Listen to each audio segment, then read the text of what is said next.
अब हम सीख रहे हैं फॉर्मेशन ऑफ केमिकल फॉर्मूला। ठीक है, केमिकल फॉर्मूला कैसे बनाया जाता है बेटा, बिल्कुल सिंपल तरीका है, 3 स्टेप्स वाला। 3 स्टेप्स हर जगह इन्वॉल्व होते हैं, आप देखते ही हो, आप जानते हो हर चीज में 3 स्टेप्स है ना। आजकल तो मैगी बनाने के लिए भी 3 स्टेप्स है बस, है ना। कट किया उसको, ठीक है, पानी उबाला, कट किया, डाल दिया, बन गई, रेडी मैगी। 2 मिनट नूडल्स, जो कभी 2 मिनट में नहीं बनता, है ना। तो बस, तो बेटा यहाँ पर देखेंगे नेक्स्ट केमिकल फॉर्मूला जो हमें सीखना है, इसके लिए बस 3 स्टेप्स हैं। ठीक है, स्टेप 1 देखेंगे सब बच्चे। स्टेप 1 देखो, स्टेप 1, स्टेप 2 और स्टेप 3, ये हमें 3 स्टेप्स में आपको यहाँ सीखना है। ठीक है, तो स्टेप 1, स्टेप 2 और स्टेप 3 चलिए सीखेंगे मेरे साथ में। यहाँ पर स्टेप 1 की जब हम बात करते हैं तो स्टेप 1 क्या है, सिर्फ सुनना है आपको। ठीक है, मान लीजिए मैंने आपको एग्जाम्पल दिया कैल्शियम कार्बोनेट, कैल्शियम कार्बोनेट। ठीक है, ये आयनिक वाला कंपाउंड है, मतलब कार्बोनेट से हम बना रहे हैं इसलिए। तो स्टेप 1 होता है आपको सबसे पहले सिंबल लिखना है। ठीक है, तो लिखिए सिंबल। कैल्शियम का सिंबल होता है Ca, कैल्शियम का सिंबल Ca। कार्बोनेट का होता है CO3 पूरा कार्बोनेट का होता ही है CO3। ठीक है, कार्बोनेट। फिर बेटा स्टेप 2, उसके नीचे सिंबल के नीचे लिख दीजिए उसकी वैलेंसी। वैलेंसी आपको निकालना सिखाई गई है।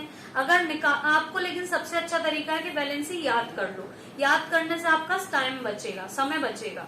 तो वैलेंसी याद अगर हो जाए तो बहुत अच्छी बात होती है। तो बेटा कैल्शियम की वैलेंसी होती है 2 और कार्बोनेट की वैलेंसी क्या होती है, इसकी भी वैलेंसी होती है बेटा 2। ठीक है, स्टेप 3 है क्रॉस मल्टीप्लाई। कर दीजिए क्रॉस मल्टीप्लाई, इसका इससे, इसका इससे। मतलब इसका मतलब क्या है कि आप कैल्शियम के साथ लिखो कार्बोनेट की वैलेंसी, मतलब Ca आ गया 2 और CO3 मतलब कार्बोनेट के साथ भी लिखो किसकी, कैल्शियम की। तो यहाँ पूरा ब्रैकेट में लगा के लिख दिया 2। बच्चों यहाँ पर ये 2 से 2 आपस में हो जाएगा कैंसिल। कैंसिल जैसे ही हुआ तो फॉर्मूला बना Ca, ठीक है, 1 लिखने की जरूरत नहीं होती, तो CaCO3। This is the formula of calcium carbonate. किसका फॉर्मूला है ये, कैल्शियम कार्बोनेट। तो ये 3 स्टेप प्रोसेस है। चलो अब इसके बाद आपको एक फॉर्मूला देते हैं, आप प्रैक्टिस करो। ठीक है, आप बनाइए जल्दी से फॉर्मूला एल्यूमिनियम ऑक्साइड का। एल्यूमिनियम ऑक्साइड बेटा, एल्यूमिनियम ऑक्साइड, एल्यूमिनियम की वैलेंसी होती है 3, ऑक्सीजन की 2। चलिए बनाएंगे सब बच्चे एल्यूमिनियम ऑक्साइड का फॉर्मूला, क्विकली बताना है।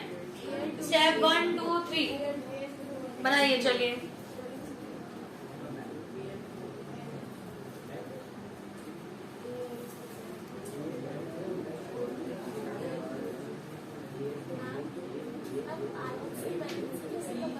याद करनी पड़ेगी।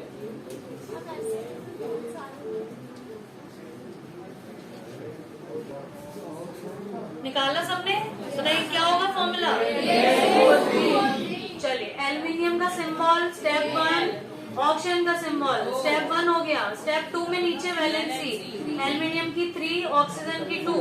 स्टेप 3 क्रॉस मल्टीप्लाई, Al के साथ क्या लिखेंगे 2 और ऑक्सीजन के साथ 3, तो Al2O3। This is the formula of aluminium oxide. चलिए नेक्स्ट लिखेंगे सब बच्चे, नेक्स्ट फॉर्मूला बनाइए।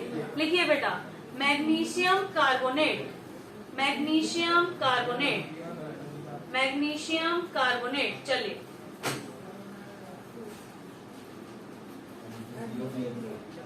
बिल्कुल सही, Mg, इधर 6 लिखा CO3, इसकी भी वैलेंसी 2, इसकी भी 2, क्रॉस मल्टीप्लाई किया, फॉर्मूला आ गया Mg2, CO के बाद भी 2, CO3 के इधर कैंसिल किया, बन गया MgCO3 मैग्नीशियम कार्बोनेट। तो ये केमिकल फॉर्मूला हो गया। चलिए नेक्स्ट देखेंगे सब बच्चे, अपनी अपनी बुकलेट में पेज नंबर निकालेंगे। मैंने आपको होमवर्क दिया था, अपने अपने मॉड्यूल्स में से, अपनी अपनी बुकलेट में से पेज नंबर निकालेंगे सभी। ठीक है, देखेंगे बेटा अपनी बुकलेट में निकालेंगे पेज नंबर और उस क्वेश्चन को सब बच्चे करके बताएंगे मुझे अभी क्विकली। ठीक है, निकालिए आप लोग पेज नंबर, मैं आपको बता रही हूँ अभी। देखिए पेज नंबर 43 में क्वेश्चन नंबर 4 में आपको दिया हुआ है कॉपर नाइट्रेट, कॉपर नाइट्रेट। सब बच्चे अब नीचे आंसर नहीं देखना है, ठीक है। अब आंसर भी चलो दिख रहा है, अब आप सोचिए इसकी वैलेंसी क्या होगी, बताइए।